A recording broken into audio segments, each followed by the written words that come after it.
السلام علیکم۔ یہ چیپٹر 4 ہے سائنس کا، اس کا نام ہے انسانی صحت۔ صحت اللہ کا عظیم عطیہ ہے۔ کسی بھی انسان کی جسمانی صحت کا دار و مدار نہ صرف اس بات پر ہے کہ وہ کون سی غذا استعمال کر رہا ہے، بلکہ اس بات پر بھی ہے کہ وہ نارمل حالات میں اپنے جسم میں وقوع پذیر پانے والے تمام مظہرات کا ادراک بھی رکھتا ہے یا نہیں۔ ان تمام باتوں کا علم ہو جانے کے بعد ہی وہ اپنی صحت کو برقرار رکھنے میں کامیاب ہو سکتا ہے۔ اس باب میں ہم انسانی صحت کو برقرار رکھنے کے لیے نہ صرف غذا کے کردار پر بحث کریں گے، بلکہ یہ بھی جاننے کی کوشش کریں گے کہ کون سے اندرونی اور بیرونی عوامل انسانی صحت پر اثر انداز ہوتے ہیں اور کوئی انسان کیوں کر ان کا مقابلہ کر سکتا ہے۔ پہلا عنوان ہے غذا اور اس کے اہم اجزاء، یعنی food and its major components. غذا انسانی زندگی کی سب سے اہم ضرورت ہے۔ سائنسی لحاظ سے غذا کوئی بھی ایسی چیز ہے جو ہضم ہونے کے بعد جسم کو مختلف کام سر انجام دینے کے لیے انرجی مہیا کرتی ہے اور اس کی نشو و نما میں ممد و معاون ثابت ہوتی۔ پانی، یعنی ان اجزاء میں سے پہلی چیز پانی ہے، واٹر۔ پانی زندگی کے لیے نہایت ضروری ہے۔ خوراک کے بغیر ایک ماہ تک زندہ رہا جا سکتا ہے، لیکن پانی غیر موجودگی میں تو کچھ دن بھی زندہ نہیں رہا جا سکتا۔ یہ انسانی جسم کا سب سے بڑا جزو ہے۔ ایک بالغ انسان میں اس کے وزن کا 60% سے زیادہ حصہ پانی پر مشتمل ہے۔ پانی ہمارے جسم میں بہت سے افعال سر انجام دیتا ہے۔ یہ جسمانی ٹیمپریچر کو برقرار رکھنے میں مدد دیتا ہے۔ یہ ایک ایسے واسطے کے طور پر کام کرتا ہے جو غذائی اجزاء، انزائمز اور دوسرے کیمیائی مادوں کو توڑتا اور حل کرتا ہے۔ یہ وہ واسطہ ہے جس میں خلیے کے درمیان ہونے والے کیمیکل ری ایکشنز وقوع پذیر ہوتے ہیں۔ پانی غذائی اجزاء کو خلیات تک پہنچانے اور فاسد مادوں کو جسم سے خارج کرنے کے لیے بطور ترسیل کنندہ کام کرتا ہے۔ یہ جوڑوں اور اندرونی جسمانی اعضاء کے درمیان بطور لوبریکنٹ کام کرتا ہے۔ کاربوہائیڈریٹس اگلا حصہ ہے یہ خوراک کا۔ یہ کاربن، ہائیڈروجن اور آکسیجن کے کمپاؤنڈز ہیں۔ یہ تمام جانداروں میں کثرت سے موجود ہوتے ہیں اور تقریباً تمام خلیوں میں پائے جاتے ہیں۔ لکڑی، کپاس اور کاغذ میں موجود سیلولوز، غذائی اجناس، سیریلز اور روٹ ٹیوبرز میں موجود سٹارچ، جانوروں کے جگر میں موجود گلائکوجن، دودھ میں موجود لیکٹوز اور گنے میں پائے جانے والی سکروز تمام کاربوہائیڈریٹس کی مثالیں ہیں۔ کاربوہائیڈریٹس جانداروں کی ساخت اور افعال میں اہم کردار ادا کرتے ہیں۔ یہ سیل کی انرجی کا سب سے بڑا ماخذ ہیں۔ کاربوہائیڈریٹس ہمیں زیادہ تر نباتاتی ذرائع سے حاصل ہوتے ہیں۔ گندم، چاول، دالیں، گنا، آلو، شکرقندی اور چقندر ان نباتاتی ذرائع کی چند مثالیں ہیں۔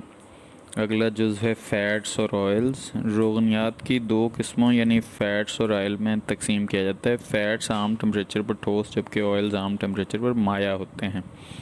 فیٹس عموماً حیواناتی ذرائع سے حاصل ہوتے ہیں جبکہ آئلز پودوں سے حاصل ہوتے ہیں۔ فیٹس فیٹی ایسڈز اور گلیسرول کے ساتھ کیمیائی ملاپ سے بنتے ہیں۔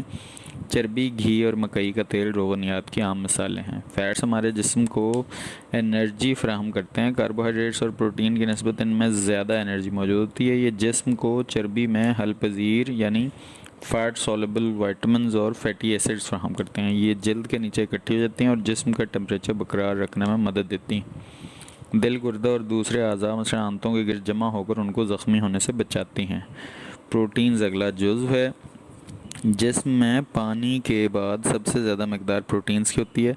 عضلات، ٹشوز اور خون زیادہ تر پروٹینز پر مشتمل ہوتے ہیں۔ ہمارے جسم میں پروٹین کی بدولت بہت سے ایسے افعال کار فرما ہو رہے ہیں جو کہ اس کی غیر موجودگی میں ناممکن ہے۔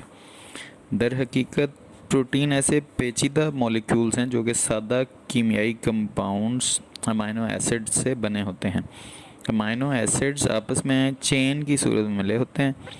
ان امینو ایسڈز کو پروٹین کے بلڈنگ بلاکس بھی کہتے ہیں کیونکہ یہ پروٹین کی تعمیر میں مرکزی کردار ادا کرتے ہیں۔ پروٹین حیوانی اور نباتاتی دونوں ذرائع سے حاصل ہوتے ہیں۔ گوشت، انڈا، دہی اور دودھ وغیرہ پروٹینز کے حیوانی ذرائع ہیں۔ گندم، مٹر، دالیں اور لوبیا نباتاتی ذرائع ہیں۔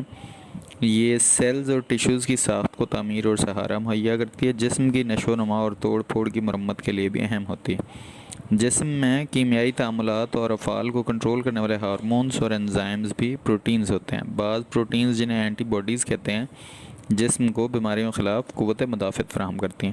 کچھ پروٹینز مادوں کی ترسیل میں کارآمد ہیں، مثلا ہیموگلوبن۔ وائٹمنس اگلا جزو ہے۔ وائٹمنز ایسے آرگینک مادے ہیں جن کی انسانی جسم کو بہت قلیل مقدار میں ضرورت ہوتی ہے، اگرچہ خوراک میں ان کی بہت معمولی مقدار کی ضرورت ہوتی ہے، لیکن اگر یہ ہماری روزمرہ خوراک کا حصہ نہ ہوں تو انسانی جسم نارمل طریقے سے نشو و نما نہیں پا سکتا۔ پانی یا چربی میں حل پذیری کی بنیاد پر وائٹامنس کو دو گروہوں میں تقسیم کیا جا سکتا ہے۔ نمبر 1، چربی میں حل پذیر وائٹامنس۔ اس قسم کے وائٹامنس میں اے، ڈی، ای اور کے جیسے وائٹامنس شامل ہیں۔ دوسری قسم پانی میں حل پذیر وائٹامنس وہ ہیں، ان میں وٹامن بی اور سی شامل ہیں۔ چربی میں حل پذیر vitamins: fat soluble vitamins. Vitamin A کا بہت بڑا ماخذ سبزیاں ہیں، جن میں گاجر، پالک، مٹر، بند گوبھی اور ٹماٹر جیسی سبزیوں کا نام سر فہرست ہیں۔ اس کے علاوہ وائٹامن اے گیہوں، مکئی، کریم، مکھن، مچھلی کے جگر کے تیل، تربوز اور جانوروں کی کلیجی میں موجود ہوتا ہے۔ وائٹامن اے بہترین نشو و نما اور خلیات کے میٹابولزم کو کنٹرول کرنے میں مدد دیتا ہے۔ وائٹامن اے کی کمی سے ایک بیماری جسے نائٹ بلائنڈنس کہتے ہیں ہو جاتی ہے۔ اس مرض میں مبتلا انسان کو رات کو دکھائی نہیں دیتا۔ اس کی کمی بچوں کے نشو و نما پر منفی اثرات مرتب کرتی ہے۔ اس کی کمی سے جلد اور دانتوں کی بیماریاں بھی لاحق ہو سکتی ہیں۔ وائٹامن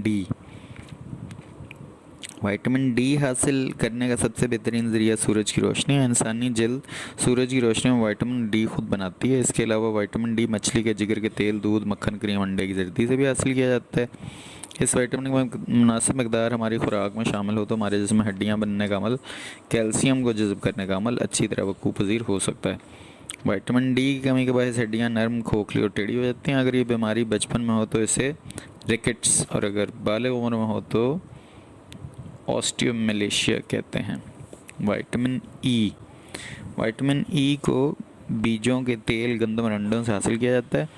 اس کے علاوہ یہ ہری سبزیوں، سلاد، بند گوبھی، گاجر وغیرہ میں بھی وافر مقدار میں پایا جاتا ہے۔ خون میں وائٹامن ای کی کمی سے عضلات اور اعصاب کی بیماریاں پیدا ہو جاتی ہیں۔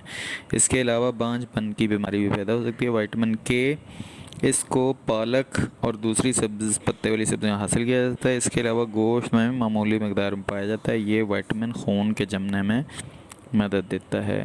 پانی میں حل پذیر وائٹامنس ہم کل پڑھیں گے انشاءاللہ۔ السلام علیکم۔